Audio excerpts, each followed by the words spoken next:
Greetings! Today I'm going to talk about all the books that I read in the month of February.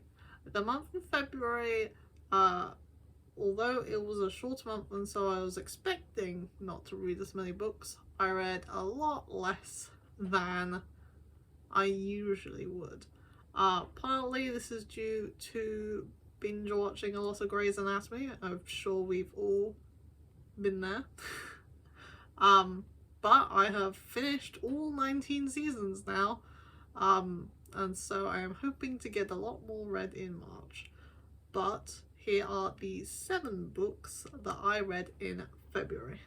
I read 7 books, with the average page count being 378 pages. I gave 2 5 stars and 5 4 stars. 3 were non-fiction, and most of them I don't own. So the non-fictions were Tom Felton's biography, which I really enjoyed. I found that the book was told in a really good way. The chapters were quite short, they were concise, and the way that he tells them is really engaging. And as I said in one of my previous videos, it is a different view on being a child actor to Jennette McCurdy's book, whereas she had a very negative experience. Tom Felton's experience is vastly different. It's very positive. It shows that he had a lot of different influences in his life. But it was a really good story and it had some really good background information if you are a fan of the Harry Potter films. That one I gave 5 stars. The next 5 stars I gave was Lodestar, again continuing with my Shannon Messenger Keeper of the Lost Cities series. It's really ramping up. The characters are going through some turmoil, which makes things quite exciting, and I am excited to see where it goes next. The next non-fiction book I read was Matthew Perry's autobiography. Matthew Perry was in Friends, which was a TV series I grew up on, constantly watched it. I feel like Chandler really influenced a lot of the humor that I find funny. I get a lot of sarcasm, and I enjoy a lot of sarcasm in my humor. But his life is very bleak compared to like his character on Friends, whereas Chandler was very jokey.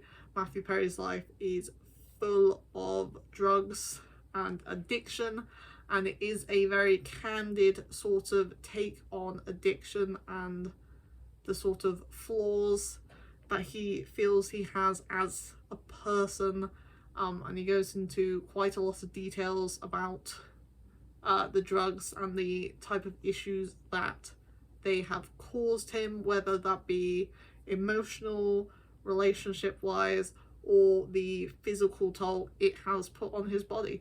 So if you don't want to be triggered by drug talk, then probably don't pick it up, but I thought it was good. I gave that one 4 stars. The next non-fiction book I read was Entangled Life, which is about like mushrooms and how organisms sort of link together in the sort of fungal kingdom and how it influences the animal kingdom and the plant kingdom, and how mushrooms can sort of teach us about how humans are sort of wired, and how it affects us. And I thought it was really interesting. I thought it wasn't told in the way that I kind of like, which is, it's a hit and miss with non-fiction. I guess it's a hit or miss with fiction. And I feel like maybe it could have been less meandering, but I enjoyed it, and I gave that 4 stars. Let's just assume all the rest of the books are 4 stars. The next book on my list to talk about is Skullduggery Pleasant. Now, if you are or have ever been a 12-year-old boy, or maybe even just a 12-year-old, about 10-15 years ago, then maybe you read this series. It follows a young girl who gets into some shenanigans when she meets a living skeleton that may have been involved with her uncle and the secret underworld of crime and magic. And it's fast-paced and it's fun. It's not too deep. And it was just a different change of pace, which I enjoyed. Talking about change of pace, the next book is Seven Ancient Wonders by Matthew Reilly, a lesser known book, I believe. It is a sort of a thriller where you follow a ragtag team of individuals that have been brought together by the nations to sort of stop the USA getting their hands on this powerful artifact that could end sort of human civilization or put America as the powerhouse for the next 1,000 years. Basically, there's hidden artifacts in each of the 7 ancient wonders, and they have got to go through booby traps to get these pieces, and it's a race against the clock. And it was really interesting and sort of fun, and the characters were pretty good. I wasn't really fully invested in the characters, and I wasn't fully invested in the plot, which is why I didn't get a higher rating, but it was fun. And the last book I'm going to talk about is Ogres by Adrian Tchaikovsky. This is not my first Adrian Tchaikovsky, but it was really different. I have read Children of Time by him, which is a science fiction, whereas this one is a science fiction, but it feels like it's got a fantasy element to it. It's told in second person. It's really short. I think it's 150 to 200 pages. So you can definitely read it in one sitting.